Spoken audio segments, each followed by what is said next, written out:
Okay, so we are up to Mishlei 13:16. And as I wrote in the teaser, this is one where it's like, some psukim, it's like you take the bag of Mishleic terms and you like shake it up and then you roll out a bunch of words and then it makes a pasuk. So this is kind of like that, but we have one word that is a strange word, and I feel like that might be what we need to focus on. We'll see. Okay, kol arum ya'ase bada'as uxil yifros iveles. Every arum acts with das. Okay, and how would you translate arum? I don't remember. Yeah, anyone? Cunning person. Every cunning person. So I'll Right. type this. Every arum, cunning person acts with knowledge.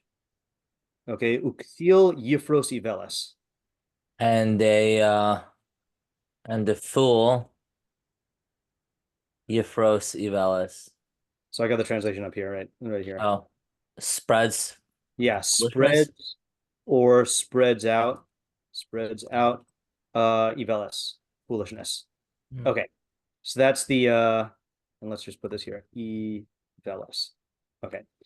Okay, so that is the translation. All right, and so yifros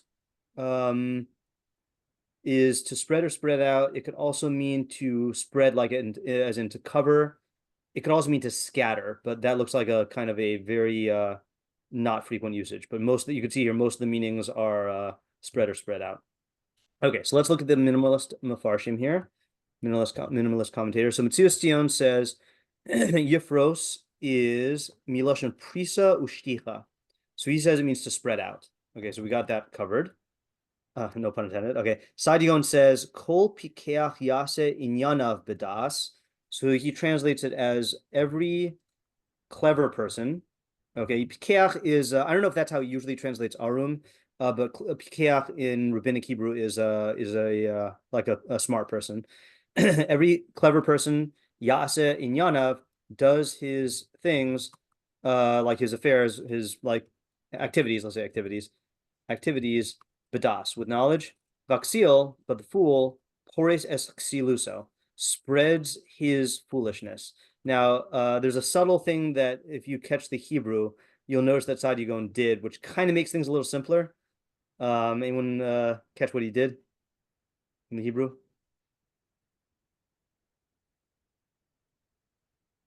His foolishness? He does add his foolishness. That's true. That clarifies things, but he kind of makes a simplification in terms of the translation.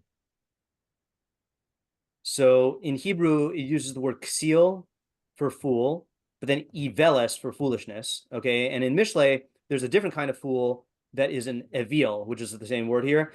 So it's weird. Like one of the questions that we will ask, and okay, now that I'm bringing it up, is why is it characterizing the ksil's foolishness as iveles? Those are two different like Mishleic types of foolishness. But Sadigon just like steamrolls them into one. He says that the ksil spreads his ksilus. So he just like takes. So he's clearly taking this term iveles as just a generic term for foolishness.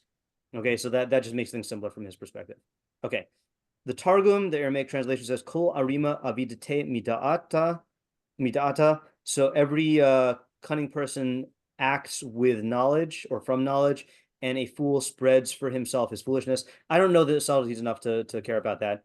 Okay, then I have here the Ho'il Moshe. Usually this is a commentary that I save for when we do commentaries, but here he tells us how to read the pasuk. Okay, and I think this is actually significant. He says, "Kol arum." Yeah, actually, I'll call my dad first. Yeah. I'm curious about the word arum. What's the difference? What's the difference between a cunning person and a chacham? Right. Okay. Yeah. That's actually going to be a definition term we need to do. So I'll list that right now. So, what is the definition of arum, cunning person? Okay, in this context, and then like, what is the difference between an arum and other Mishleic, smart people? And I don't like the word smart. I guess intelligent people. Okay, like a chacham, okay, or a navon, or mavian, okay, other things like that. Okay, All right, back to the Hoyle Moshe. So Hoyle Moshe says like this. Yesh la'aniach, he says, I think that means we need to postulate here. Shemilas kol, that the word kol, ru'uyel in nekudas cholam lahafrida mitor arum. Okay, so I don't exactly know grammatically what's going on here, but he's saying that something about the way that the word kol is vocalized is in order to separate it from the adjective of cunning. V'kavanaso, so I don't know what that means yet, but then he says v'kavanaso ein lacha davar she'arum lo ya'ase b'da'as v'sheksil lo yiforish bo ivelas. So the way he reads it is he says there is no thing, or I guess there's nothing that the arum doesn't do with knowledge, or that the ksil doesn't spread foolishness in. Okay, so in other words, he's basically transporting the word kol all into like the two halves of the pasuk, and instead of saying every arum acts with knowledge, he's saying an arum only acts with knowledge, and a fool only spreads foolishness. Meaning, there's nothing he doesn't do without that. There might be a more eloquent way I could type this. And he says, Shim Lokian, because if not, Lama Kas of Kol Arum. Because if not, then why does it have to say Kol Arum? Right? What would be the normal Mishleic way to say the first half of this pasuk? Or a simpler way? And like a singular person. Yeah, just say Arum Yase Badas. A cunning person acts with knowledge. And we know that Mishlei generalizes, right? Why do you have to say everyone? Now, the simple answer to that is because it means everyone. It's like a defining feature, but he's reading it differently. Okay, so let me just see if I can make this smoother. There's nothing that the arum doesn't do. Okay, let me try typing this again. There is no act that the arum does without knowledge, and there is no foolishness that the ksil doesn't spread. Okay, it's looser, but I think that captures what he's trying to get at here. So I'm going to keep it with this. Yeah, Rivki? Yeah, just a question. I don't know if we spoke about coal before, but I was just reminded of like when we did rock. So Yeah. I don't know if we spoke about it, but is there anything that's similar to the rock explanation to the coal explanation? When you say rock, do you mean like the yesh? Oh, yeah. Yeah, right. Yeah. So I'm not aware. You would think that it is exactly the opposite of the yesh, like you're suggesting, which is that yesh is a pasuk that says there are certain cases, and their Mishlei is like explicitly limiting it to like a fringe case, whereas kol would seem to be every case. So that's how I would read it. I think that's the straight way to read it. But we have this Hoyle Moshe there. I just want to check one thing. There's a commentator I don't usually check. I'll ask you guys. The Minchas Shai. Anyone know what his job is? He's good to know on all Tanakh what he does. So Minchas Shai is basically the one who's concerned with the accuracy of the Tanakh text, including how it's vocalized and like anything about the manuscripts and stuff. So he doesn't say anything here. So I just wanted to check and see if there maybe is a different vocalization, but it's not. Okay, going on to our other minimalist translations here. So ArtScroll says every clever person acts with knowledge, but the fool broadcasts his foolishness. Okay, so he's saying broadcast. That's a little bit of a modern term. I don't know if there's such a thing as broadcast before the age of radio.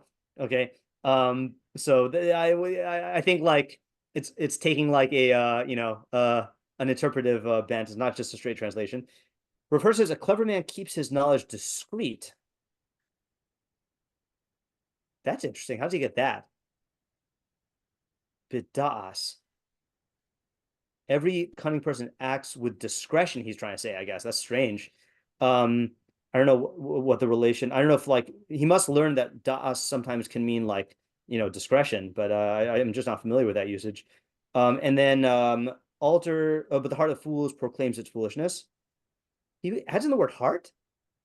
Okay. In all fairness to Rav Hirsch, delete. That's not I'm not going to add a word into it. Okay. Alter says every shrewd man acts through knowledge, but a dullard broadcasts folly. Okay, that's pretty close to our scroll into what we have here. Okay, so let us take this move it down here. I will copy and paste it into the chat for your viewing pleasure. Okay, so what are the questions here? Yeah, Rivki. Yeah, I'm curious what the context of das is here, because at least I generally think of das as a positive thing. Yeah. And, like everything could be used for good or bad, but I feel like especially in Mishlei, like I don't, recall seeing it in at least I'm understanding this as a more positive context. Oh, okay. So I'm understanding this as a positive context.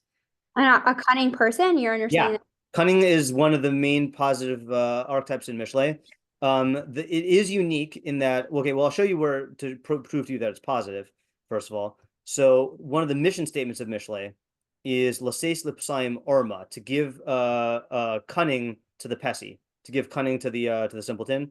Or let's say in chapter 8, when Chachma is talking, it says, Chachma says, where is it? Hold on. Yeah, Ani Chachma Shachanti Orma. I am wisdom, I dwell in cunning. Okay. Now, there is a thing where, hold on, in my understanding, Mishleic spectrum.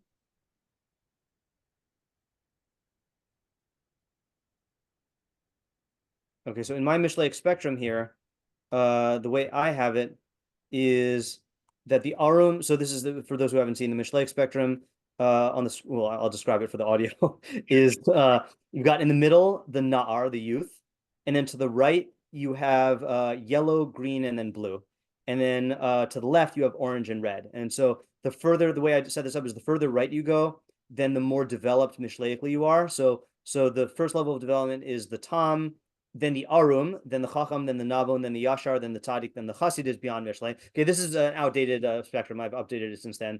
I haven't made it yet. And then on the left, you have from the, going in terms of foolishness and wickedness, from the nar to the left is the pesi, then the atzel, the lazy person, then the avil, then the tzil, then the arum, okay, and then the lates, the bogey, the belial, and the rasha. So arum is used to, it can be used in my understanding for good and for bad. Mishlei mostly uses it for good, but Rivki, why did you use it for bad? Okay, there's an easy answer. Yeah, I was gonna. obviously, I associate it with the nahash. I mean, so the snake in Bereshit is described as arum, and that is a bad guy. And so I think when Shlomo, see, you could let's say all the cases in Mishlei use the term arum in a positive way. I still think you would say that it has a positive and a negative connotation, because Shlomo knows that you've read Torah before. So even if he wants to reclaim, is that what they call it? And nowadays, when you reclaim a negative term and you make it your own, even if he wants to reclaim arum, then like he knows that the readers of the Torah associate it as negative. In the same way as like I reclaim Slytherin, that in Harry Potter world people view Slytherin as evil, and I view the Mishleic Slytherin and I view it as good. So I'm reclaiming it, but I acknowledge that people think that it's evil. Yeah. So the question here is I guess I'm gonna just tack this on to this question here is, can this be understood with the arum in a negative sense? Okay, and then I'll ask your other question that you asked, Rifki, which is, what does it mean that he acts with da'as? Okay, knowledge. And I know you weren't asking it just as a pure definitional question, but since you asked it, I put it here. Okay, does that clarify? Does it address your question, Rifki? Yeah. Okay, Isaiah. In terms of the spreading, so what is the spreading? Where does it spread to? What does it mean that his foolishness spreads? How does it spread? Mean to spread or spread out foolishness? Okay, how, to where? Sorry, to where? What else is there? I think those are the main ones, right? How does he do it, and to where, and what does it mean? Yeah. Okay, Ariel. Yeah. Yeah. The second half of the pasuk, it sounds very odd, pashut. Right? Okay. Now, the reason why I'm not sure about the first half of the pasuk is because if it's a chacham, 100% it's also pashut. But I don't know. Based off of what we know about an arum, it sounds like an arum does proceed with caution, but is that das? Is that Okay, you know, so I'm gonna go ahead and list your question anyway, because I do think this is one where it applies. Isn't this obvious? Okay, certainly. Okay, I'm not gonna say certainly, because to me, the first half is more obvious than the second half, because I don't know what spreads means, you know. But I hear your question about the first half. I guess, like, you know, isn't it obvious that the Arum's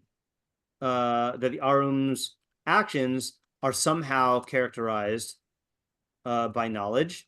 And isn't it obvious that the Ksil spreads foolishness?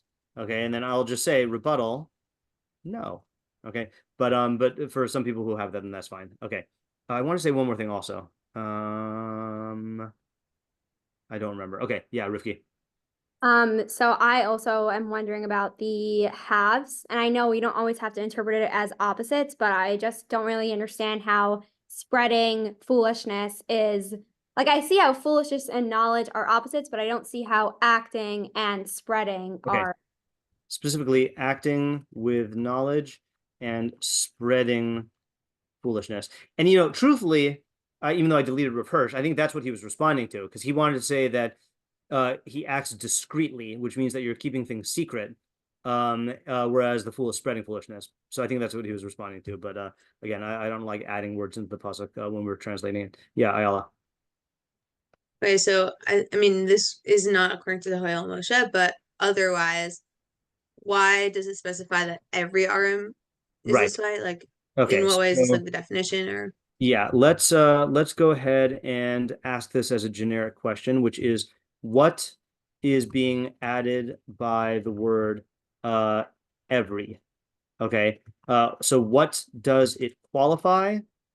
Like, i.e., straight reading or Ho'il Moshe?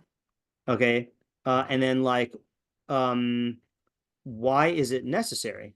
Okay, like, what is the Hava Amina, meaning, i.e., what would we think if it didn't say every? Yeah. Okay. Yeah, Ayala. I think specifically even more in this pasuk because of Rifki's half question, but the question like, what is the subject? Yeah, good. So let's say, what is the subject here, and then let's also say, what is the decision making scenario, if this is talking about a specific scenario. And I think part of that question also, which I'll list separately, even though I think that could fit there, is actually, I'll put this under question 6, is like what, you know, I guess I'm kind of bothered. Okay, what? All right, I'll put this in a separate thing. What does it mean to act? Okay, like, why use such a generic term? You know, I don't know if that's the strongest question, but it is a little weird. Yeah, Isaiah.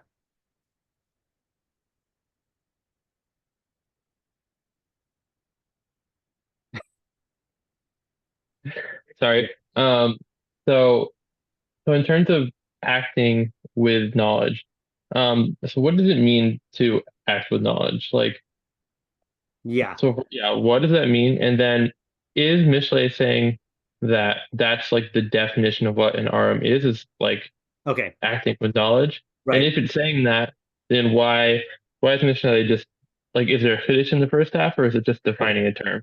Okay, so let's say here, I'll put this as a separate question, which is this a defining quality of each of the Arum, and I'll say, and the Ksil? If so, what else is this teaching? And if not, why does it use the word every? Yeah, Rifki. So I don't know if it would be included in either Isaiah's or Ayala's question, but I'm wondering if both the Arum and the Ksil are acting with intention, or if it's more of like just a character trait that they have like naturally, or if they're like, Okay, sure. That is a fine question. And I will I'll just put this as a separate question here, which is how intentional is the decision in either half, in both halves, in either half? Yeah. Avital? I guess mine's a question on number 6, or maybe I'm just trying to understand it. Like, I just feel like because, like we were saying before, that Shlomo knows that you're reading or assumes that you're reading like Torah, like how could we, like I was thinking the opposite, like could the Arum be seen in a positive sense? Like Right. just So- because I felt like normally like we would see it in a negative sense, but then I had like a lot of follow-up questions in terms of if I saw both sides as like something that you don't necessarily want to be, but like choosing lesser of evil. Like, I don't know. Yeah, right. So I like I said, and you know what, let's just let me just show you some samples here. I think it is a question on Shlomo about like why he changes the connotation of Arum in his usage, but I do think it is undeniable that he uses it in a positive sense. And I'm actually just going to do a quick, just want to see how many instances there are, because if I could read through all of them and then show you that this is entirely, yes, let's, first of all, how many times does he use Arum? Oh, he likes that word, 8. Okay, so so he says like this: a fool on 12:16. A fool makes his anger known on that day, but one who conceals shame is cunning. Next is 12:23. A cunning man conceals knowledge, but the heart of fools proclaims foolishness. Next is our pasuk. Okay, then we have 14:8, which we did in the morning earlier this year. The wisdom of the cunning person is to understand his way, but the foolishness of fools is deception. Okay, then we have 14:15, which we also did in the morning shiur. A naive simpleton believes everything, but a cunning person understands every step. Then another one that we did already. Oh wait, did we do this already? Yeah. Naive simpletons inherit foolishness, but cunning people are crowned with knowledge. And then 22:3. A cunning person sees harm or sees evil and conceals himself, but naive simpletons pass through and are punished. And then the last one is in Mishlei. I don't know why this is not showing the bottom of the screen. A cunning person sees bad, evil, and hides himself. And okay, that's almost a repetition of the same pasuk. So, and there's other pasukim with the word arma. So it is very clear that, you know, every pasuk he's contrasting it either with a hesi or with a ksiel. So it's definitely a positive thing. And so so Avital, are you asking an additional question beyond what we have here in 6 or not? I guess maybe then it's kind of more general on his idea of a room. And I was also going to ask if, and this might be a different question, like if this also in relation to like how we see it in Bereshit, like could it mean like more like exposed type, like an exposed type of person, or seen in that? So I'll just ask this broadly. How does Shlomo HaMelech expect us to read, to understand his usage of Arum in Mishlei, given our you know, like prior knowledge from the snake in Gan Eden? Right. Can we review that case one more time? Like In Gan Eden? Yeah. Yeah, we will do that once we start once we're sure that we got all the questions, which we probably are almost sure of. I guess, yeah. I was just gonna ask, like, even like going along with his that it has like in our room has like knowledge or things like that, is cunning like a good, like, is he using it in a way that that's a good thing to be in our room? Shlomo is, yeah, that's what I was trying to show from the examples. Okay, fine. Yeah, that's yeah, yeah, that's what I was trying to show by going through all the examples. And then again, just to go back, the purpose of the book is to teach you Arma, right? That's the first mission of the book. Let's face it, the Psalm Arma. So we want to make you into an Arum. Okay, so like that's how you know that it's a good thing. I just want to see how many times Arum is used here. See, Arum is also used 3 times. So I read 2 of them already. Okay, then there's in 8:5. Havinu Pesayim Arma, Uxilim Havinu Lev. You simpletons understand cunning. You fools understand mind. Okay, so like all of the uses are positive. Yeah, Rivki. Yeah, I have 2 things on our room. Clearly, like it's the key word. Yeah. So number 1 is I was just wondering what your opinion is in terms of the English translation. I think even in English, like I wouldn't necessarily say that it's I don't personally associate it with positivity. Like, I don't think it's only negative, but I feel like, I don't know, I'm having trouble seeing it as a positive thing in both Hebrew and, I mean, now I see your examples, but. Let's just see what Merriam-Webster says. Okay, so yeah, so this dictionary, what is this, Oxford Languages, having or showing skill in achieving one's ends by deceit or evasion. Okay, but then Merriam-Webster says clever, wait, what's up with that? Hold on. Says dexterous or crafty in use of special resources such as skill or knowledge in attaining an end. Okay, so that one is neutral. Okay, two, characterized by wiliness and trickery. That's negative. Okay, I've never heard of cunning being used for cute. And displaying keen insight. Okay, a cunning observation. All right. So you see, even in English, even in English, it could be used in different ways. Let's just see what the BDB says. For cunning. Hold on. 13, 16. Cunning, crafty, shrewd, sensible. Right, and shrewd is I think positive connotation, having or showing sharp powers of judgment or astute. Yeah. That's very interesting. Yeah. I never thought of it like that, but and then my second I'm question. saying, here's one more. In the Merriam-Webster, marked by clever, discerning awareness and hard-headed acumen. Acumen is like intellectual skill, or given to wily and artful ways of dealing, and that's negative, right? So it's there's ambiguity there also. Okay, because I mean mischievous, ominous, dangerous. Okay, those are obsolete. Yeah. Yeah. I just want to see also etymology of cunning. From Old Norse, it means to know, or kunandi is knowledge, and can, so able with knowledge, I guess, is the literal meaning of cunning. It says Middle English, perhaps Old Norse kunandi, knowledge, from kuna, know, related to can, or perhaps Middle English kunne, an obsolete variant of can. The original sense was possessing erudition, that's like scholarliness or skill, and had no implication of deceit. The sense of deceitfulness dates from late Middle English. Very interesting. Yeah. But what I'm finding interesting here is that in English and in Hebrew, then there is the ambiguity there. So I think cunning is the best word for it. And you'll see, by the way, maybe you won't see, the Me'iri learns it as clever and basically seems to learn it as like a synonym for someone who thinks about stuff, So he doesn't seem to view it in with any of those connotations. But yeah, what was the second thing you were saying? So the second thing was that's really interesting. I think it actually like kind of boosts my second question. We started discussing this a little earlier, but number one, I would be curious to see what the connotation had at the time period that he wrote it, because obviously he was writing it with knowledge that not only would it be learned later on, but he was writing it for his generation. So that's number one. And number two, based on that, and I think this is what I was saying, I think you started to discuss earlier, like, but there also is the fact that it is used in Bereshit. So I guess what I'm asking is like how much, and I don't know if you know the answer to this, but how much is Shlomo trying to elicit like, I guess, reactions based off of words he's using, or is it more like poetic?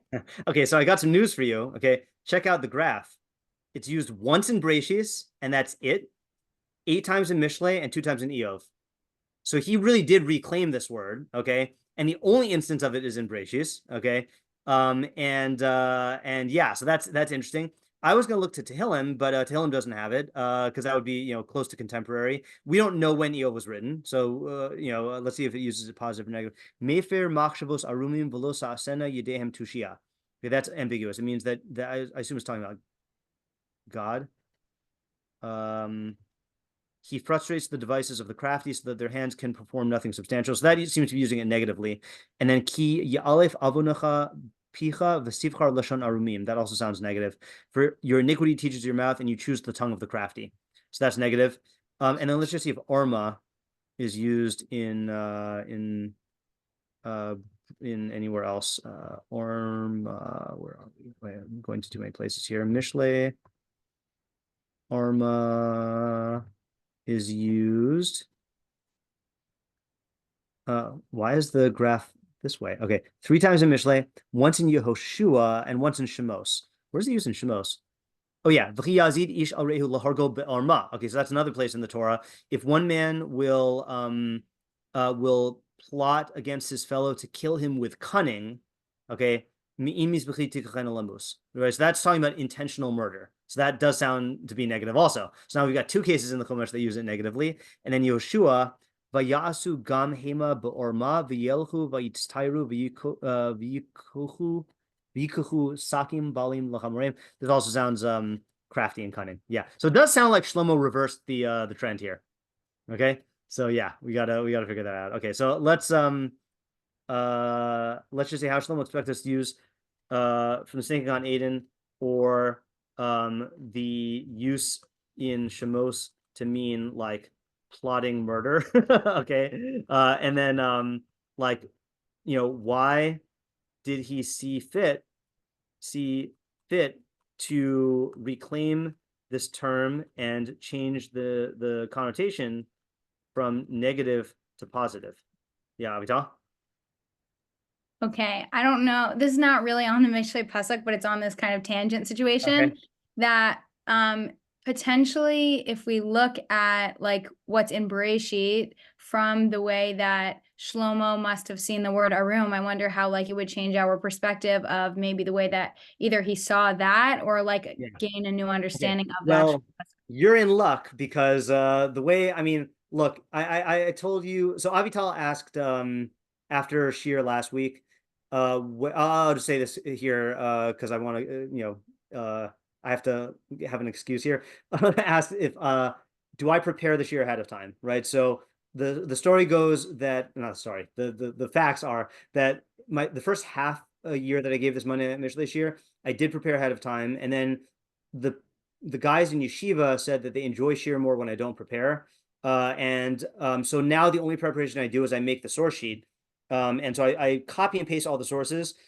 So I kind of see stuff when I'm copying and pasting because I also try to scope out who might have a fruitful interpretation, but I don't work on it ahead of time. Okay. That being said, because I've learned Mishlei, there are certain concepts that I have a definition for, and my definition comes from trying to unify Mishlei's usage of arum and the Torah's usage of arum. So you will see that in a little while. And I can't get it out of my head. So that's like my working theory. I'm open to other ideas, but I can't not use that definition, especially because, like I mentioned, 3 of the places where the word arum appears in Mishlei are in chapter 14, and we've been learning chapter 14 in my morning Mishlei class all year. So like it's been in my mind. So I've also like gone through it a lot. I think I've taught 1, 2, 3, 4, 5, 6, 6 or 7 arum psukim or arum shiurim this year. So it's like, very much in my mind. Okay. I think we have our questions. I'm going to go ahead and copy and paste the questions into the chat. I repasted the translation because some people weren't here when we started. Oh, message is too long already. All right. So let's do 1 through 5. Okay. Then let's do, I don't think I'm going to get all of them. Oh, it worked. Brilliant, as the British say. 6 and 7. I'm just renumbering these. 8, 9, 10, and oh, you know what we didn't do also? One more question, which is who is the intended audience? What is the practical application? And then I'm gonna also throw in there, what are the consequences and benefits in each side? Okay, so I'll tack that on to the end there in the questions. Hold on. Okay. Okay, so let's take our minute to think. Can we also look at the Gan Eden Oh, case? yeah, sure. Let's do that first. Okay, so we're going to review the Gan Eden case. Okay, we're not going to go through the whole story, but just the first interaction. V'hanachash haya arum mikol chayas hasadeh. I'm going to go ahead and put in the Ima Novetsky's translation, but I'm going to translate it the way I want. V'hanachash haya arum mikol chayas hasadeh, asher asa Hashem Elokim. The serpent was more cunning than all of the beasts of the field that Hashem God had made. V'yomer el ha'isha, and he said to the woman, the snake said to the woman, Af ki amar Elokim lo soklu mikol etagan. Did God really say, don't eat from any tree from the garden? But Tomer ha'isha el hanachash, and the woman said to the serpent, Mi pri etagan nochel. We may eat from the fruit of the trees of the garden.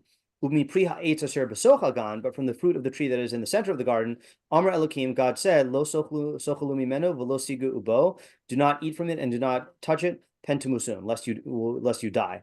V'yomer hanachash el ha'isha, and the snake said to the woman, lomos tumusun, you certainly will not die. Ki yodea Elokim, ki biyom achalchem mimenu, because God knows that on the day you eat from it, v'nifkachu einechem, your eyes will be opened, v'yisem kelohim yodei tov v'ra, and you will be like God's knowers of good and evil. I'm smiling because Cheli, you might have been in my 12th grade class. I don't know if this was your group, but somehow we got it into our head that the snake had a southern accent because we translated God as Lordy Lord. Lord knows. So God knows the only day for me to remember it. I do not remember that. Okay, I feel like I remember because I feel like Dina echoed that. So okay, Vatera ha'isha kitova eitz lama'achal v'chisavahu la'inayim. And the woman saw that the tree was good for food and that it was desirous for the eyes. V'nechman ha'itz lahaskil, and it was and the tree was desirable to grant knowledge, intelligence. Vatikach mi piryo v'tocha, and she took from its fruit and she ate. Vatitin gam l'isha imah v'yocha, and she also gave to her husband with her and he ate. Yeah, so that's all the snake says. Okay, the snake gets punished later on or gets delegged. Yeah, Rivki. I enjoyed that way. Yeah. This might be cheating. I just am wondering because I know we asked a question and I'm really just trying to get this out of you, and you could feel free not to. Okay, sure. Thank you. Thank you for all the outs. But is das always positive? Okay, I'm only aware of positive uses of das, but I think there are going to be so many instances of das that it could be that I just don't that I don't know. Let's just for curiosity's sake, let's just see how many times das is used in Tanakh. Das, a bunch, 40 times in Mishlei, by the way. Look at that. Okay, and that's just das. That's not even like yada, like to know, so it's just yeah, I really don't know. I will add one more thing though, okay, to the arum, which is Neima Novetsky points this out. I mean, I think a lot of us know this. Arum, in choosing this specific adjective, the Torah makes a play on the root arum, naked, used in the previous verse to describe the man and his wife. So arum also is related to the word naked. Okay, even though it's obviously it's a different usage, but it's a related word. Okay, so now we can think. Now the difficulty, just to in case you feel paralyzed, okay, and lost. So if you are in the camp of this is obvious, okay, which hopefully no one's in that camp anymore, but if you're in that camp, then go ahead and look for whatever the nuance is. So you're going to want to look at and focus on yifros, of spreading, because that's the part I think is the least obvious, or maybe kol, why does it have to say everyone? But if you don't think this is obvious, okay, so then you're going to either have to take a stance on what the arum is. Oh, we didn't ask what is the definition of ksil, okay, and ivelis. We didn't ask those. Okay, so let's just put this here. What is the definition of ksil? Okay, fool in this context. And then what is the definition of ivelis? Okay, foolishness in this context. And then just nod to Sadigon. Why does Mishlei use a different root for foolishness, okay, than the root it uses for this type of Mishleic fool? Okay. Can we see Rav Sadigon again? Yeah, Sadigon basically said he put in the word ksilus instead of iveles. So he made it match the word for ksil. So I'm just going to add these questions to the thing. Okay, so we did have a lot of questions here, it turns out. 13, 14, and 15. Okay. All right, so now we can take our thinking minute. Oh, one more question. This is not a new one, but this is tacking on to Rivki's question on the opposites. Where's the opposite question?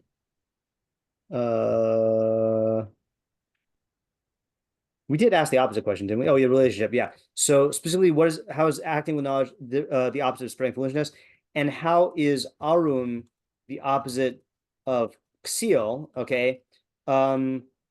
Especially since usually arum is the opposite of pesi. Okay, naive simpleton. Okay, now we can think. At the 41-minute mark, we got to our thinking time.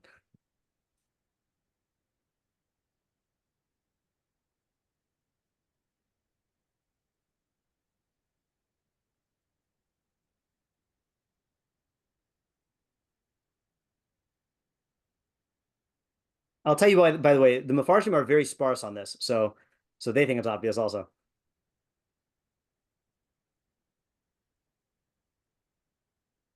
Okay, let's start with my dad. This, I'm ready for you to throw this idea out. But Okay. it bothers me. Sometimes the best thing to do in a situation is to not act. Okay.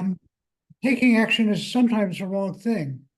And like I said, I don't know if this fits in what we're discussing here. Yeah. It just bothers me. Okay, so I think the easiest answer to that question, and I don't know if this is like the answer, but the easiest answer is that when it says to act, it means to make a decision, and sometimes the decision could be inaction. You know, so for example, like if you're talking to a general who's overseeing military strategy, and you say, "General, what do we do?" And if he says, "We wait," or we don't attack, like that would be doing. In that sense. So I think I would say that to, address your concern. Yeah, good point though. Okay, Rifki. Okay, so I have two approaches, and I don't know if either of them are any good. So Okay. no. The first one is that I was really concentrating on like Yasa and Yifrosh. Yeah. And I was thinking that By the way, feel it's Yifros. Yifrosh, thank Yeah. you. But yeah, so between those two, I feel like acting, to me at least, is a little bit more intentional. Like I feel like versus like spreading is just kind of like you're not necessarily thinking about what you're doing, and the actions that you are I guess performing are affecting people no matter if you realize it or not. Right. So that's what I was thinking about those two. And for my first approach, I was thinking that our room, I wasn't necessarily thinking it's negative. Like I think the way that he's using it, just between, first of all, using the word das, and second of all, also contrasting that with ksiel would lead me to believe that it is in a positive sense. So that the intentionality plus using knowledge plus having the opposite be a ksiel is making me think that the arum is someone that's actually thinking about what he's doing and using his knowledge in a positive way in order to act in the proper situation for whatever that situation is calling for. Okay. Yeah. Okay. So was that your all one approach, or was that all one? Okay, yeah, all right. So I'm just gonna suggest a way to modify it that to keep the idea but to read the words differently. Okay. So this first move that I'm gonna make, I don't know if this is a legit move, but in rabbinic Hebrew, you can say he acted badas, which means he acted intentionally. Okay. I don't know if Tanakh Hebrew uses that, but like for example, I think we're most used to it from Yom Kippur, where we say, wait, don't we say? No, we say onus of raton. Do we say badas or below badas? No, maybe I'm just thinking in the halakhic text, But like badas and shalo badas is like intentional or unintentional. And then I think you could say with the Hooiel Moshe, I think this fits in really well, that you could say the first half is and don't agree if I'm not accurately saying your idea. The first half is saying that every act of the arum is with intention. Okay. That is what I was saying, by the way. Okay, good. So I think that just fits into the words really smoothly. Okay. And hold on a second. This is reading with Hooiel Moshe. Okay. And but a ksiel, so I'd say like this. A ksiel not only acts without intention, but also, and we have to talk about what this means, spreads his foolishness without even realizing it, right? That's what you're saying for the because I think you're taking for granted that he's obviously not acting intentionally, but he spreads foolishness without realizing it. So did you have an interpretation for what it means to spread foolishness or not?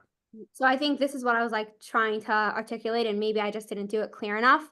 But I was thinking kind of like, because it's not intentional, like that's what I was saying, whether he realizes it or not, it will affect other people. So if I am not thinking about, let's say, like the words I'm using around other people, like, first of all, it's going to affect me negatively. And then second of all, it's going to affect the environment that I'm in. And that by definition is spreading, because if you're affecting other people, you're letting your own actions, whether you realize it or not, affect them as well. So that is spreading. Okay.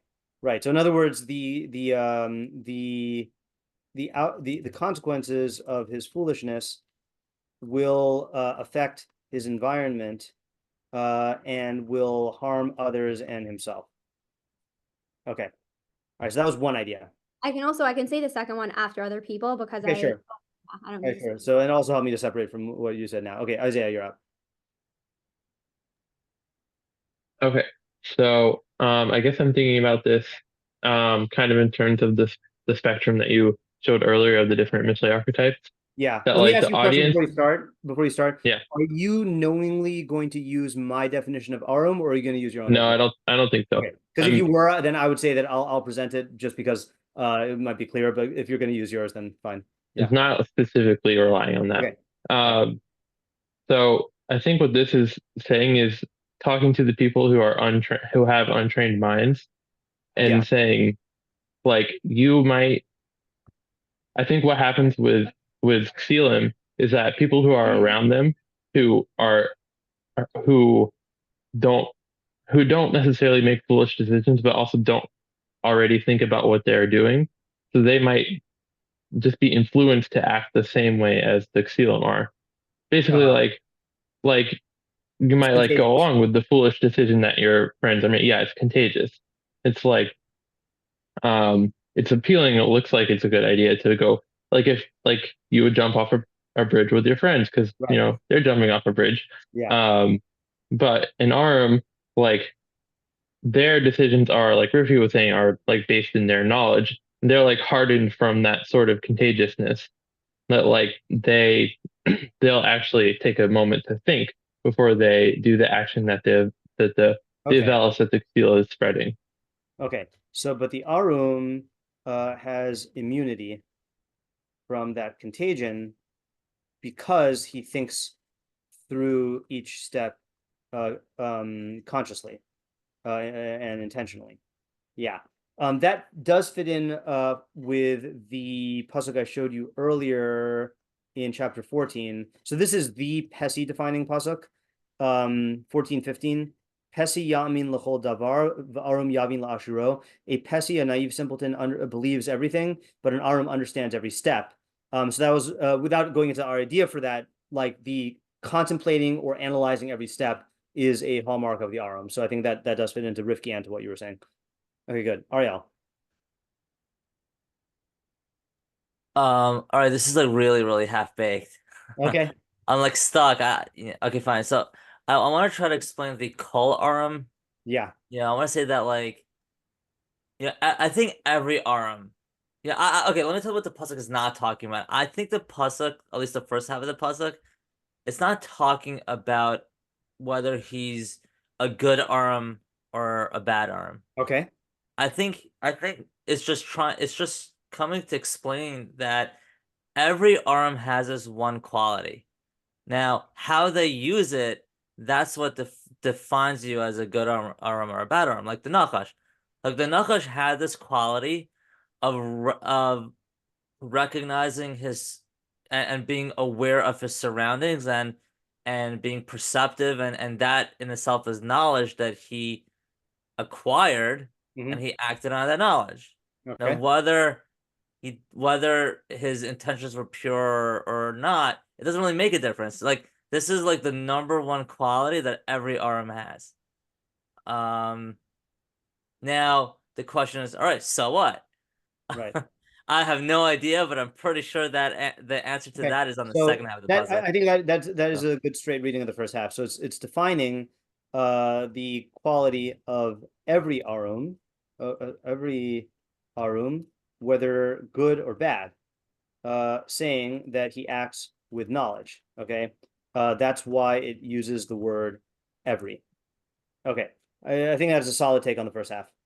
And now and your next question is a good one, which is that you're gonna have to extrapolate. Yeah, I don't know. Like, so what? I feel like the answer for that lies somewhere in the second half of the pasuk, which I don't have an answer for. Okay. All right, good. I think that's look. having a solid first half is half the battle. Okay, I'll be tall. And mine's also definitely half-baked. Okay. But I thought that it's the like pasuk is speaking to somebody who like has like type recently recognized their like influence in an area and wants to like take control over that like recognition that they can have influence.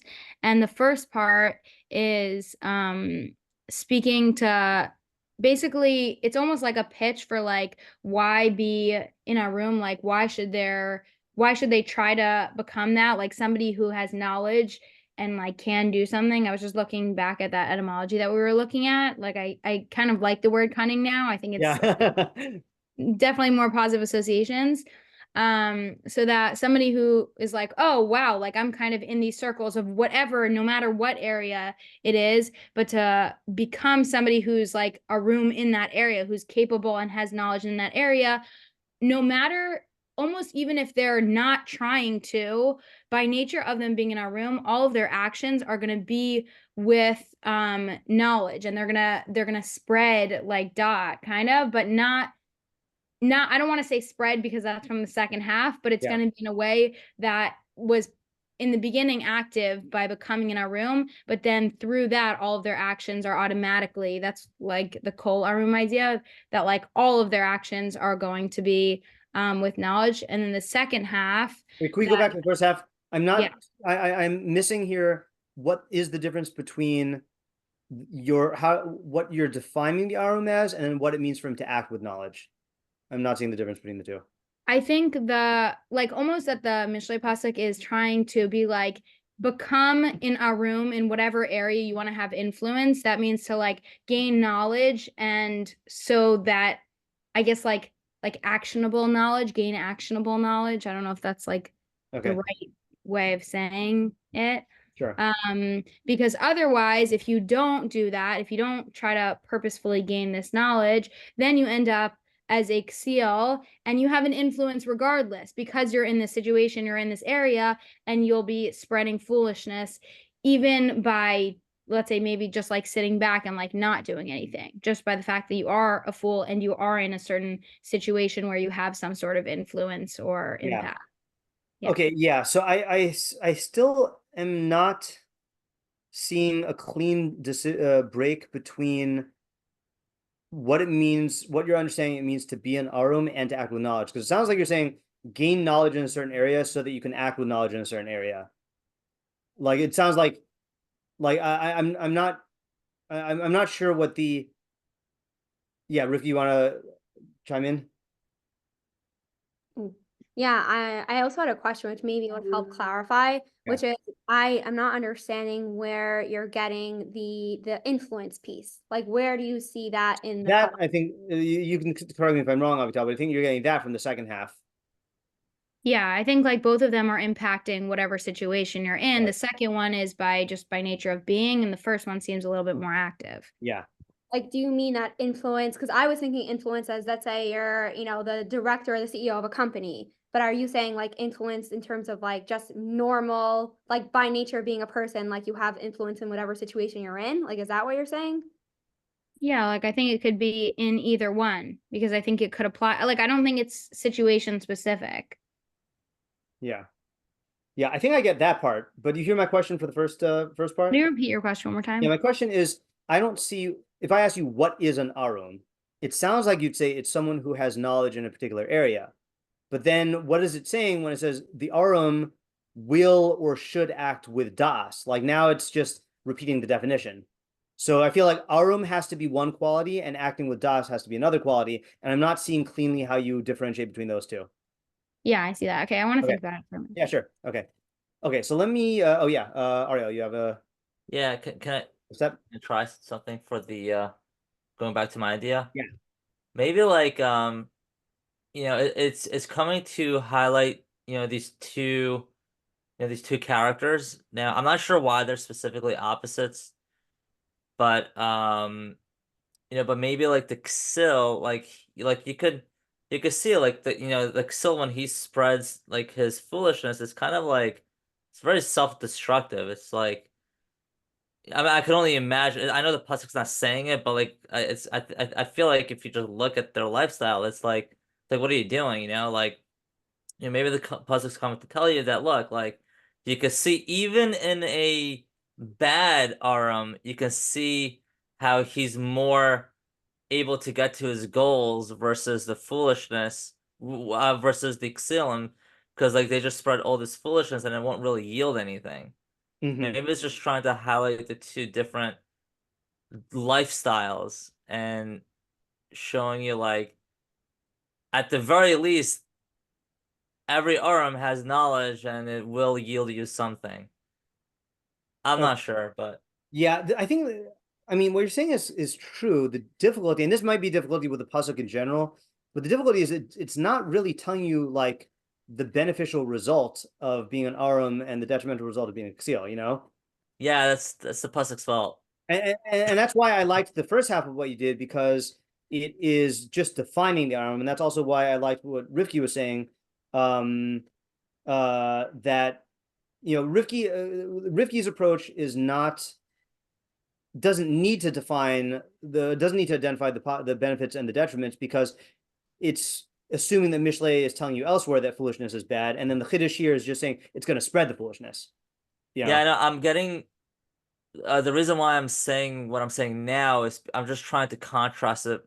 You know, I'm just trying to find a reason I hear why what you're trying to do. the pasuk will say every Aram. Yeah, it's a valiant effort, but I think it still needs a little bit more work. Yeah, Ayala? Okay, so with my idea, I kind of am going to use your definition of arm, I think. Okay. Do you want me to introduce it, or do you want to? You can do that. Okay. All right.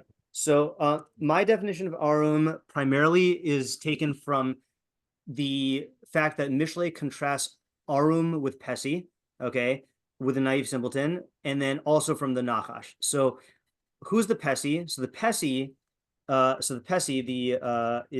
the naive simpleton, okay, is Chazal say, Rabbeinu Yoda summarizes Chazal says is he's mispate biyitzro, okay, which means seduced by his emotions, okay, which means is, you know, he sees reality through the lens of his emotions, okay, and then the way I like to say it is whatever feels good is good, whatever feels bad is bad, whatever feels true is true, and whatever feels false feels false. Okay, I forgot which year it was. Wait, feels false is false. I forgot which year it was. I used that line, and someone said, but that's how most people make decisions. I said, yeah, that's why everyone needs Mishlei. Okay, so my definition of orma, of the arum is someone who sees, who I guess who recognizes the deceptive power of the emotions, okay, or the power of the emotions to cloud your view of reality, okay, and that's why, going back to my Mishleic spectrum here, I should have kept this on the screen. Mishleic spectrum.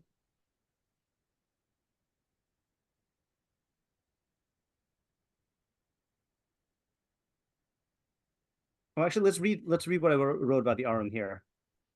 I wrote again. I need to edit this because it's been a while. Arum. You'll notice that the arum appears in two places on the spectrum. So let's go here. So here and here. So slightly to the right of the na'ar on the good side, and on the borderline of the group of evildoers on the bad side. So he's like the last stop before you become a rasha, or before you become like in the evil camp. The reason for this is simple. The arum's cunning, i.e. his working, I didn't read the definition. One who has a working knowledge of how emotions influence decision-making, okay? The reason for this is simple. The arum's cunning, i.e. his working knowledge of the psyche and its capacity to influence behavior, is a tremendous gift which can aid his development into a chacham or be used in his pursuit of foolish or wicked ends. The arum has a leg up over the na'ar, over the youth, because he's keenly aware of how much his own thinking might be influenced by his decisions. If he is wise, this will give him pause in his decision-making, and if he makes this into a habit, he will be well on his way to becoming a chacham. On the other hand, the arum is also in the perfect position to manipulate others for sinister purposes. As the Torah itself states, the snake was more cunning than all the other beasts of the field. This type of cunning is a valuable tool in the Rasha's arsenal and is essential for his success. In short, the arum is a potential chacham and a potential Rasha. Okay, so the arum so since he sees he sees the power of the emotions to distort reality, he can catch himself before he makes a bad decision based on emotional perception. Okay, but, and this is answer my dad's question from the beginning, he's not quite a chacham. Okay, a chacham, because he's not necessarily thinking about long-term consequences. Okay, so that's why that pasuk that talked about the Pesi believes everything, but the arum understands every step. That's talking about he understands the step he's about to take, but he doesn't necessarily think down the path. But the arum can also be evil, because if the greatest tool of evil is when you manipulate others to use for your own purposes or to trick them into doing something bad, like the Nachash does. Okay, so before Ayala says her idea, any questions on this definition of arum? Okay, Ayala, what do you want to say? Okay, so I don't know that my idea necessarily like needs this definition of arum, I'm realizing, but I think it helps it. Sure. But so I want to say that it's talking about the difference between an arum's type of knowledge and a fool's type of knowledge, and specifically like from the outside looking in, like if you're watching an arum or watching a seal.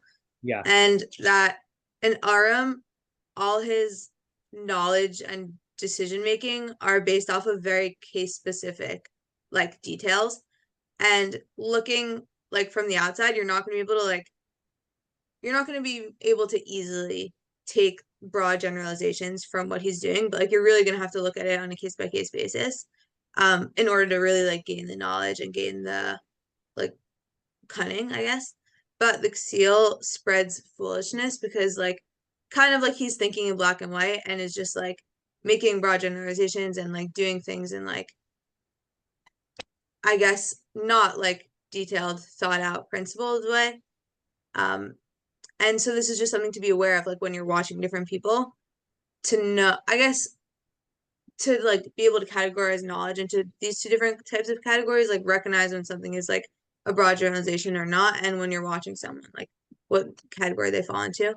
Okay, I'm gonna write down your idea, but then I have a question. So so the subject is how to learn from, I guess, how to learn via extrapolation from watching different people. Okay, the arum is going to act with knowledge, but that will mean that each and every decision he makes is going to be based on particular considerations, which you might not see. Okay, I think this is actually closer to the Meiri's definition of arum, of just like someone who thinks out every step. Not like, I don't think it's, unless I'm missing something, I don't think your idea is contingent on, like, I mean, is that what you're saying? Yeah, it's not contingent on my definition of arum there. Okay. In contrast, the seal will make broad, sweeping decisions based on like black and white generalizations. And that's also something you have to bear in mind when learning from him. Okay, so for example, the mistake you would make with the first half, with the arum, actually this came up in a teacher mentoring scenario that I was doing last week. So I was introducing this teacher. One of the things we were working on, this is a problem I had when I first started teaching, is I had a rule in my class that you have to raise your hand in order to be called on, but then I couldn't control myself and I would just respond to people when they called out, and it would end up making this bad situation because it would be a chaotic classroom, and then also especially if you were a good kid, then you'd be in a bind because either you raise your hand and some other kid who yells out gets called on, but you're following the rules, or you yell out because that's how you get attention, and then you get in trouble for like yelling out, so like it's not fair for the kids. So I invited this teacher to watch one of my classes, and just for like picking up on classroom management stuff. And he said, afterwards, he said, you didn't follow the rule that you told me. He said you were calling on kids, or even they didn't have their hands raised. And I said, yeah. Well, did you notice though that everything proceeded in a very orderly way? And he said, yeah. And I said, well, you get to a certain level of discussion with the class, and like people treat it like no one at a dining room table needs to raise their hand to say something. Like there's a normal way that people talk. So if you get a class in a certain way, then you can you can have a normal conversation. But if it's a chaotic class, then you need to implement some rule. And that's like the Bruce Lee thing hanging behind me of the 3 stages of the craft of learn the rules, master the rules, dissolve the rules. So if you're watching an Arum behave, you can't just extrapolate from individual things that he does. But on the other hand, with the Ksil, let's say you see a Ksil do something and it ends up being wildly successful. So you might accidentally say, or you might say, oh, look, I should just replicate what the Ksil does. But no, maybe he was just doing that because he had some dumb idea that he was just like happened to get lucky here, or he just like rammed his way into the situation. And so that would be another, warning. So Ayala, is that what you were saying? Yeah, and I just wanted to add one more point. I think specifically why the foolishness spreads is because that type of black and white thinking is much more, I don't know, comfortable and easy. Okay. And that's why it spreads. Because of the ease of implementing that type of flawed thinking. Yeah, okay, good. All right, so I think I actually don't have my question anymore because I think because I started off thinking that you were talking about my definition of Arum, then I didn't see it. But if you're using just the definition of like someone who is thinking through every step, then it works out really well. Okay. Yeah, my dad has something to say now. Yeah. Who's the target of this pasuk? Right. It occurs to me that this is a pasuk that really accurately describes social media. Because you spread foolishness. Foolishness, yes. Right. Yeah. Yeah. And even the cunning and knowledge. I mean, you have a lot of clever con artists on there. Yeah. Oh, that's interesting. Yeah, that's interesting. Yeah. So if you said it for bad, then that would also work. Right. Yeah, that's a good point. Okay, so I think my idea is, which is not fully developed, I think it's closest to what Rifki was saying. But I'm losing my idea because I think I'm getting it mixed up with one of the meforshim. So let's just go to the meforshim right now. And if my idea ends up being separate from them, then great. And if not, then we'll see it through the meforshim. Okay, so let's look at Matsuda's David. Yeah. No. Who do I want to read? Just 1 second here. Oh, okay. No. Maybe I imagined it. No.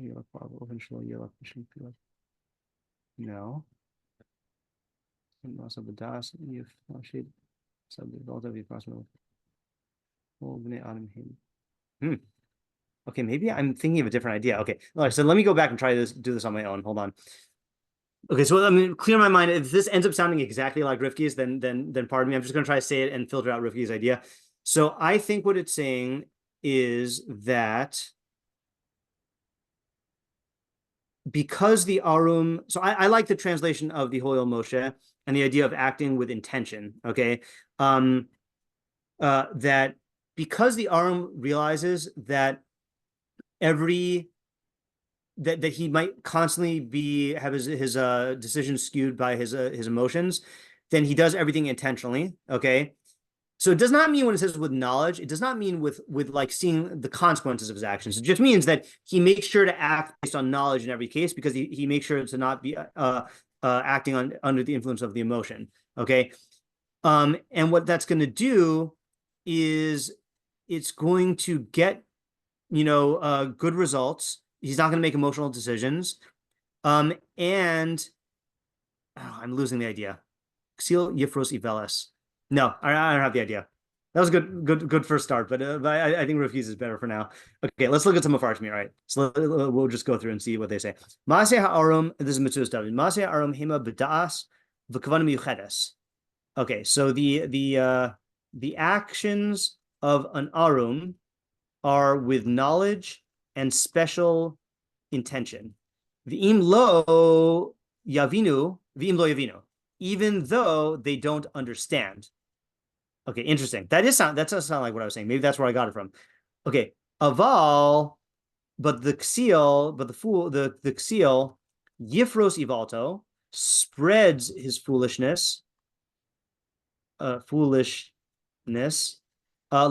yakira kol ki ivelesu, in order for everyone to recognize that it is foolishness. Now that doesn't sound right. So the question is, what does he mean? Because clearly he's not going to want to. I don't think anyone wants to look like a ksiel, right? So what does he mean in order for everyone should recognize that it is foolishness?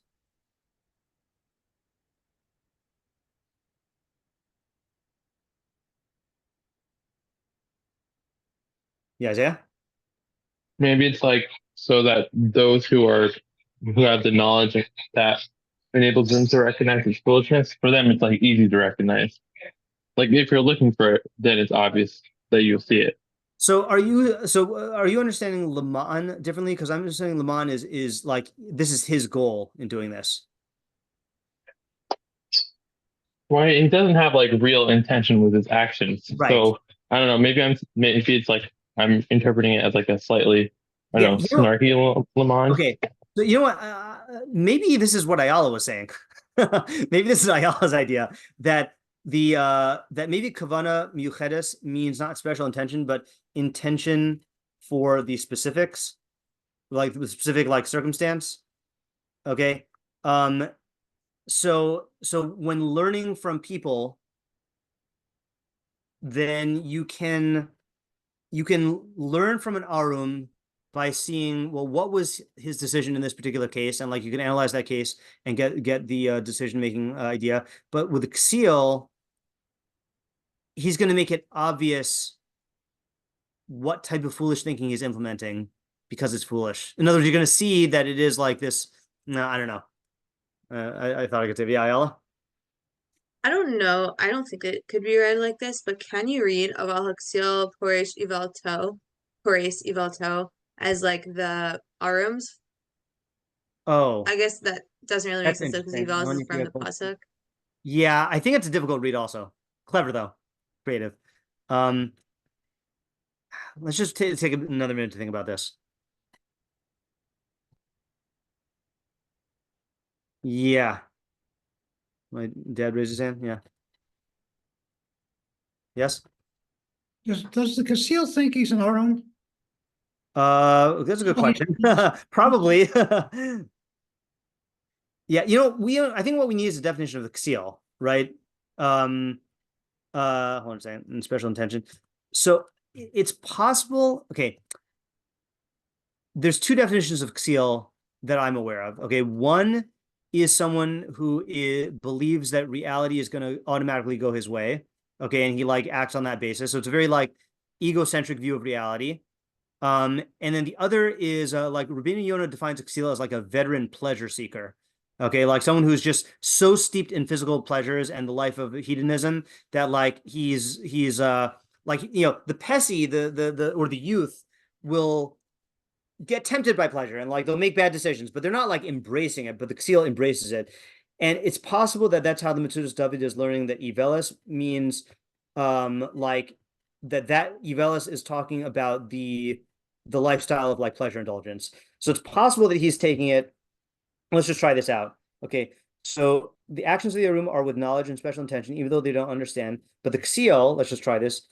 The hardcore hedonist, okay, spreads his foolishness, okay, i.e. his pleasure seeking, in order for everyone to recognize that it is his foolishness, okay, his pleasure, that it is like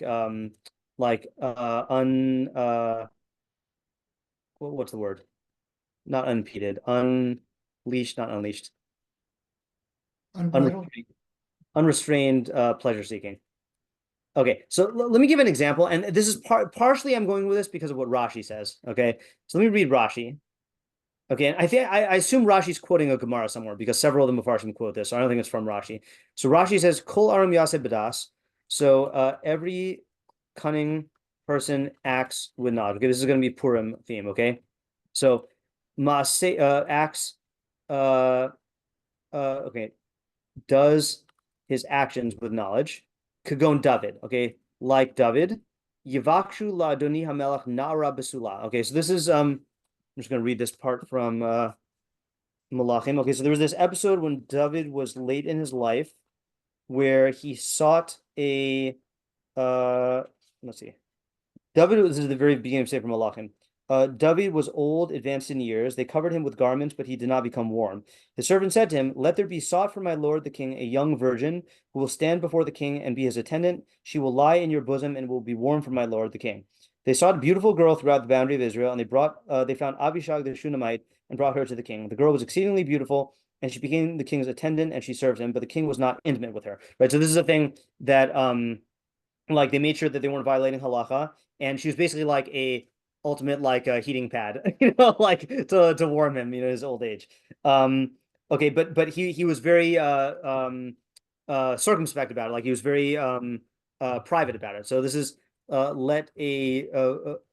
said to him, let a virgin maiden be sought for my lord the king. Okay, etc. Okay, so compare that to, but a Ksil, I'll give in, broadcasts his foolishness. Okay, who is that? Achashverosh. Okay, so let's review what Achashverosh did. So 2, 3. And let the king, the king's attendants, those who served him, said, "Let them seek for the king young, beautiful virgin women, and let the king appoint officers in all the provinces of his kingdom, and they will gather every young, beautiful virgin woman to Shushan, to the castle, to the house of the women, to the charge of Haggai, the king's eunuch, keeper of the women, and their ointment shall be given to them. And the young woman who pleases the king shall be queen instead of Vashti." The matter pleased the king, and he did so. Okay, so that is, he appointed, how do they translate it? Pekidim, appointees. They appointed officers. Okay, they appointed officers in all the provinces of his kingdom, and let every virgin maiden be gathered. Okay, so what does Rashi say? Yodim hayu shelo yisa es kulan. So they knew that he wouldn't marry all of them. Umishai lobas. Okay, therefore, the one who had a daughter, hayamatmina, would hide her. Okay, so what do you think the idea is here? And the clue here is he's saying, look, both David and Achashverosh wanted a virgin woman, but David went about it in a way that is considered to be cunning and acting with knowledge, and Achashverosh went about it in a way that's like broadcasting foolishness.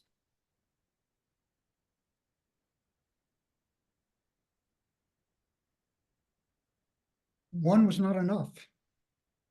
Right. So one was not enough. That is true. But it seems like Rashi is putting emphasis on the way that people reacted to it. Okay.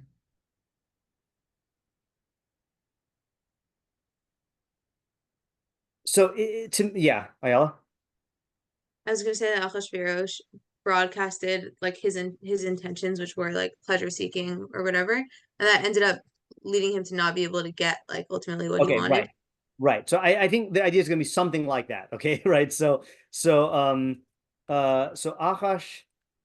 So David had a let's just call it like a rational reason for wanting a virgin, okay, maiden, which was like health reasons, right, for warmth, okay, and he sought her in a rational way, okay, which is to by like sending scouts out to look, okay. Achashverosh wanted virgins for crazy pleasure-seeking reasons, and by broadcasting this, his intent, he jeopardized his own chances of getting what he wanted. Okay, I can think of another example in the Purim story where that happened, according to the famous Midrash. Someone else who wanted something and like overstepped his boundaries by making it too evident? Haman at the Haman. end. Well, yeah. What are you thinking? Because I'm not thinking of the one at the end. Okay. I mean, I was thinking I at mean, the there's end. maybe many examples, but I was thinking when he was left alone with Esther at the end, Oh. 'cause I, like not necessarily. okay. So you could say that sounded like he was desperate because he knew that his life was in danger. I was thinking about the crown, right? So this is in chapter 6. So Haman is creeping outside of the king's room at night, waiting to tell the king about the gallows that he's going to hang Mordecai on. And so the king's sleep is disturbed, and he reads about the fact that Mordecai saved his life, and he asks, "What has Mordecai been done to be rewarded for this?" And his servants say nothing. So then the king says, "Who's in the courtyard?" Now Haman had come to the outer courtyard of the king's house to speak to the king about hanging Mordecai on the post he had prepared for him. The king's attendant said to him, "Behold, Haman is standing in the courtyard." The king said, "Have him come. Have him come." Haman came, and the king said to him, "What shall be done to the man whom the king desires to honor?" Haman said to himself, "Whom would the king desire to honor more than me?" Right? So he just assumed it was about him. Haman said, "The man whom the king desires to honor, so remember, Haman is thinking that this is about him. Let him bring them royal clothing that the king has worn, and the horse upon which the king has ridden, and on whose head a royal crown was placed. And let the clothing and the horse be given into the hand of one of the king's noble officers, and they shall dress the man whom the king desires to honor, and lead him on the horseback throughout the city square, and call before him. So shall be done to the king whom the man whom the king desires to honor." The king said to Haman, okay, so that's what he said. The king said to Haman, "Hurry, take the clothing and the horse as you spoke, and do so to Mordecai the Judean who sits in the king's gate. Do not omit anything from all that you have spoken." So the Midrashim pick up on the fact that he does not mention the crown, okay? That Haman requested the crown, and when the king gives it to him, that he does not mention the crown. So I think, is it the Ibn Ezra who says, no.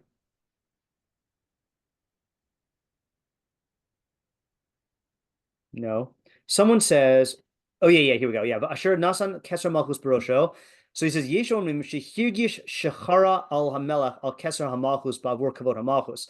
So the some say that the king got angry when Haman said, "Yeah, and give me your crown," because he was too open about like what his ambitions were, and that made the king jealous about Haman, which ultimately planted the seeds for for Esther's setup later on.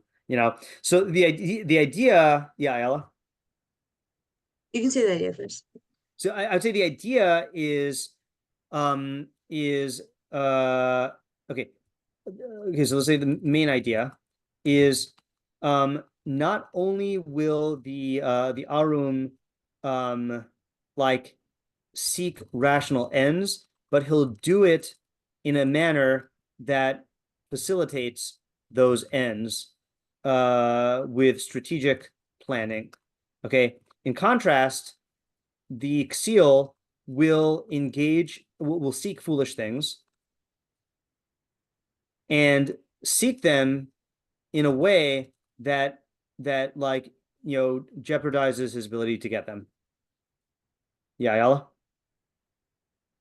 Okay, so my question is on the dividing that he's looking for rational ends, and then also that he's doing it in irrational, with a rational plan. Yeah.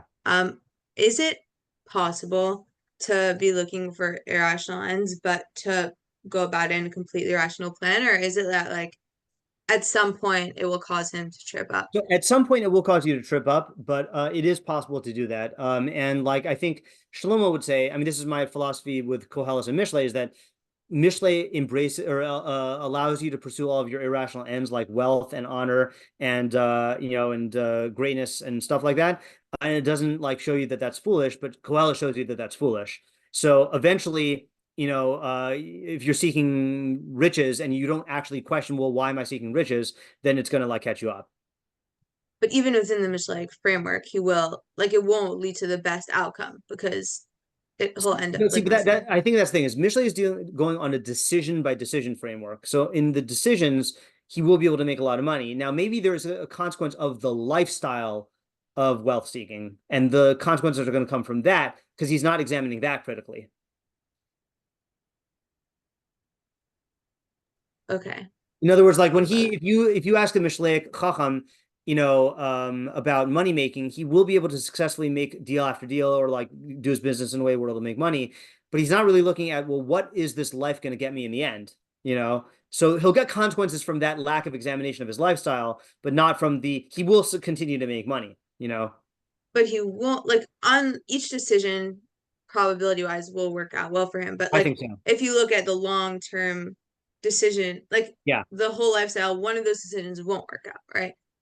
so I wouldn't even say it like that. I'm not saying that one of those decisions won't work out. I'm saying that like the whole thrust of his life will not work out. Like, let's say, for example, he realizes that he spent his whole life treating, money is really supposed to be a means to an end, not an end in and of itself. So he might actually succeed in making money in everything he does. Like, let's say, I don't know if Warren Buffett is in this category, but let's say like Warren Buffett has a huge success rate and like makes billions of dollars. But let's say he realizes, wow, I just spent my whole life accumulating a means to an end, and now what am I doing? And then that's going to lead to like he's wasted his whole life not seeking knowledge, or like he's had fantasies about what this is going to get him, or like a immortality he's going to get consequences from that. But it might work out in every particular. So I guess I've heard, like, I think that was what my question is on, and I guess I still have a question that I think I've like heard and thought about before, that like if a person, let's say he does think that money is the end goal and money will make him happy, that will lead him to, like, in one of his decisions, like end up using too much haste, or end up like, I don't know, project or like showing that he's actually in it for the money for himself or whatever. It'll like lead him to end up making a mistake in one of those decisions. I mean, probability wise, you're probably right. But if this is an Arum and he's thinking through every step, or if he's like looking for his emotions, then I don't see why that would happen. Again, other than look, Mishlei is talking to humans, so someone who acts like a chacham sometimes will not act like a chacham. Like in other words, what you're saying, if you're going to just say like the probability, which I know is not what you're saying, but if you're going to just say the probability, everyone is prone to making mistakes based on probability. But if you're going to act consistently, I don't see what's going to make him like be tripped up by this thing in the particulars. I only see it tripping him up in the lifestyle. Yeah. Rivki. Yeah, I was just gonna say that I don't know if you said this already, but I like the like Rashi Ayala way of reading it, because I think it really explains why Shlomo is using a ksil as opposed to like a Rasha or someone else, because ksil, it's clearly saying like not only does he want bad, but he's doing it in a stupid way. Exactly. So, he's expecting reality to work out for him. Right. That's a good point. Yeah, I like that also. Yeah, it works out with that definition of ksil. Yeah, Yitzi. Hey, so when people act, there could be a positive motivation and also a negative motivation, or it's not like always clear. There could be a mix of the two. So I wonder if the point of bringing the story of Achashverosh is he had proper like reason for wanting a new queen because he didn't have a queen anymore. Right. Then there's also the proper motivation mixed in, improper motivation mixed in, and of his lust. And in the way that he went about doing, like trying to find a new queen, his wanting of lust ended up leading him to do things that weren't proper. Yeah. So, and versus David, where he also had a proper reason for doing what he wanted, but he was aware of his own internal like world and the way it affected him, and therefore when he acted and he was looking for someone, he did it a completely different way. Okay, so right. Based off that, yeah, go ahead. So based off that, I'm wondering if what the pasuk saying is like in our room, I mean, like literally means like someone who's naked, meaning someone who's aware in the goals that they're pursuing, that it's true that they might be going towards something that's proper, but also aware of the motivations that might not be as pure within them, and being aware of that and being able to like cope and just make decisions based having that in mind and like knowing their blind spots. Okay, that's good. So that makes them act wisely, while the fool, even if they think they're acting logically, really they're not, because they're not aware of the way their blind spots make their actions really be foolish. Okay, good. So this is even closer, making David and Achashverosh closer together, because it's acknowledging that they both had good reasons for wanting what they wanted, or I guess seeking what they sought is probably more accurate, for seeking what they sought. But Achashverosh was unaware of how his lust influenced the way he went about it.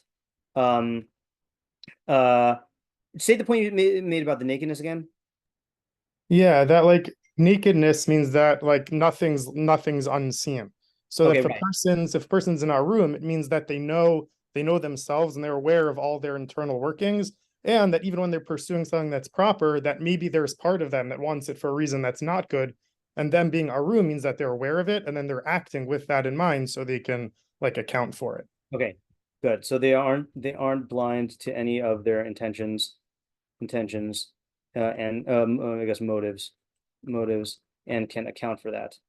Right. Right. So I would say that if you wanted to put that back into David, if David did have some underlying, intention, unconscious motive, then this probably would have turned out badly. Like let's say he actually like was going to be sleeping with Avishag, so he's probably going to get blinded by his lust, or like let down the guard, or like not watch what he says, and that'll jeopardize things. Yeah. I had a slightly different take when I read the Rashi also, which is that I guess because I think I read it. Okay, yeah. I'm gonna just say alternatively. Like even if Achashverosh,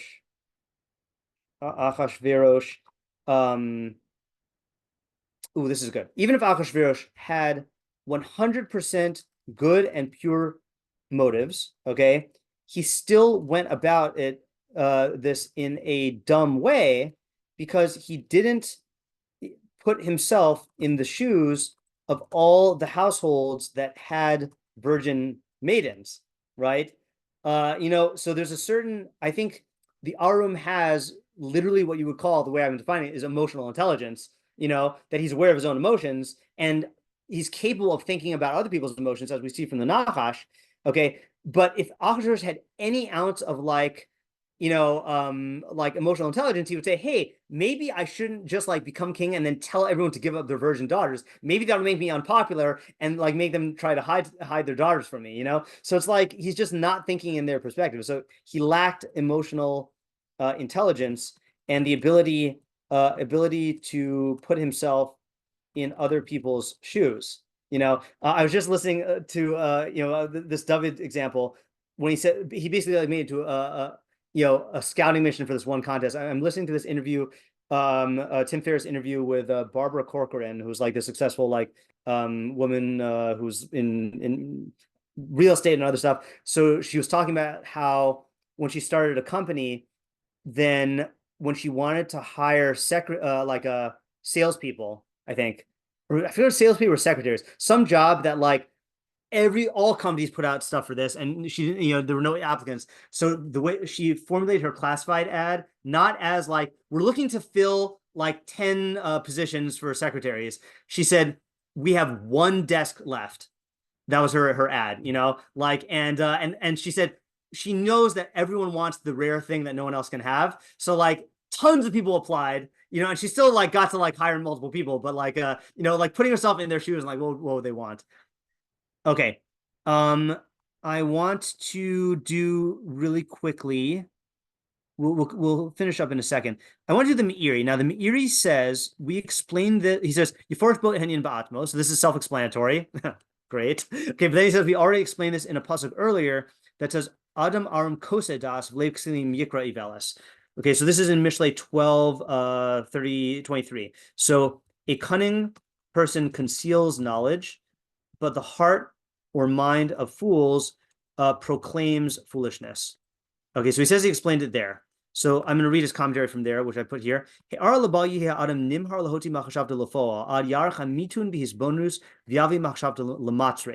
he says, this is teaching us to not that a person shouldn't hastily execute his plan until he has prolonged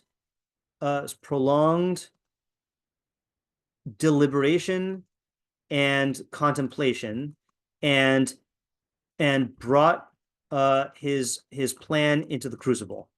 Okay, V'amar. So he says, a cunning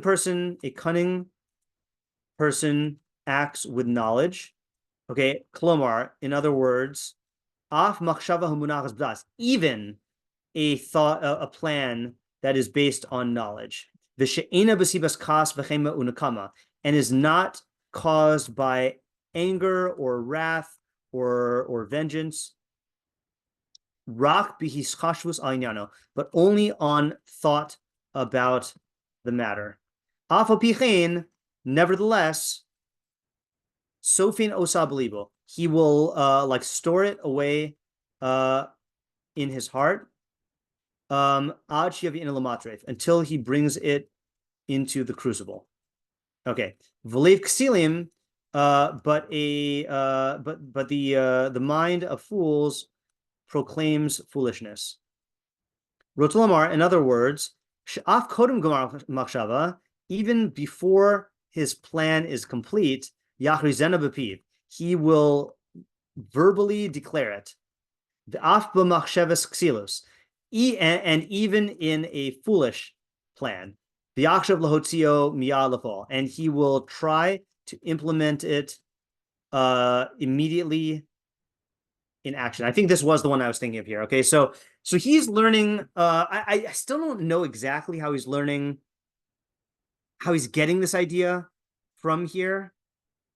It might be that he's saying it proclaims foolishness immediately. And I think that's like saying, see, what the question on the pasuk is, what does it mean his heart proclaims foolishness? You proclaim it with your mouth. So what does it mean? It means that there is no intermediary between his mind and his words. So it just goes straight from his mind, straight into verbiage. So from there, you see that the cunning person conceals it.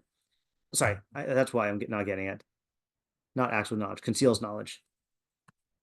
Yeah. Okay. So the idea here is that the main idea is the cunning person will still deliberate on an idea, even if it's arrived at, if it was arrived at coolly and through knowledge, okay, and he will make sure to subject it to the crucible, okay, crucible. Whereas the ksil will like verbalize, I guess, like broadcast and act on even half-baked dumb plans. Okay. Yeah. And look, Akashverosh did the same thing also, right? I mean, I know it's machlokas whether Akashverosh was smart or dumb. But killing Vashti impulsively seems to have not worked out for him, So like that was that went straight from his drunken impulse to action, and then it was too late. Yeah, Rivki? Yeah, I was just wondering, in this case, why use arum as opposed to like a chacham? Like I feel like with the other applications I was able to understand more, but I don't see what the, I guess, chiddush in arum is here. Yeah. So I mentioned this earlier, that when I did the meiri on Mishlei 14:15, he seemed to take the arum as someone who is a deliberate thinker. So it might be that that's what he holds that the arum is that the chacham would be about long-term thinking in your decision making, but arum for meiri might just mean that you deliberate and you're slow with each step. I have to work on that thesis though, because I have to see how the meiri uses this elsewhere. Yeah. Okay, so I think that's it for tonight. Let's review all of our ideas. Okay, well, that was a nice haul. Okay, so we had Rivki's first. Okay, so we have Rivki's first idea, which is based on the Ho'il Moshe's translation. There is no act that the arum does without knowledge. Let's say intention works better for Rivki, and there's no foolishness that the ksil doesn't spread. So Rivki's idea is saying that that the arum acts with intention in every case, but the ksil not only acts without intention, but he'll spread it to others without realizing it. It's going to affect other people, and then that's going to affect him, and it's going to like poison the environment. Yeah. I feel like we developed that in ways that I didn't write down. Okay. Isaiah said that this is talking about it's the audience of the pasuk is people who can be influenced, who have untrained minds. So the second half is saying that that the foolishness will spread to them just by being immersed in the way that the Ksilim operate and the way that they think. But the arum, if you're an arum, then you'll have immunity to that because you'll think through each step. Okay, so you should be an arum to make yourself immune to like the Ksilim that are around you. Okay, Avital, I'm going to skip Avital and Ariel. Ayala said the subject is how to learn from other people. So the arum is going to, when you're learning from an arum, if this is an arum, you have to analyze the specific cases and considerations and see why did the arum do what he did in this particular case. But if you see a seal act, you should know that he's acting in broad strokes and black and white thinking, and you can't necessarily extrapolate because he might just be like plugging in this like formula, and so you can't extrapolate. Yeah, Avital.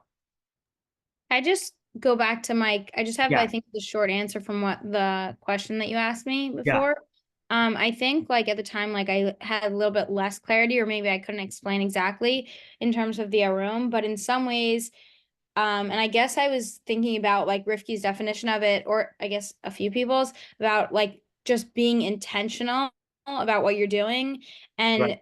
kind of that the advice is to be intentional about what you're doing. And through that process of really being intentional, I think you become more like knowledgeable, and you have more like chachma in what you do because you're intentional about it, that you're going to like tweak it as Okay. you go, and then you can like Okay, I like that. That's a good idea. And that also, I think, explains in a different way how on my Mishleic spectrum, the arum develops into a chacham. Because I was saying it allows him to see past the cloud of his emotions and then be able to see the consequences. You're saying, though, that you start thinking about immediate, what am I doing now? How can I do this with knowledge? And then, well, I need to do it this way because it'll lead to that and to that and to that, and eventually become a chacham. So that works out also. All right, good. That's a good idea. Yeah, Ayala? Just to add to my idea also, besides for just like when you're learning from an armor seal, I think Yeah. this could be like how to get to an armor seal. That like to Okay, right. become an RM, you have to think that way. Right. Think about it in each and every case. Yeah, that's good. It's good advice. Yeah.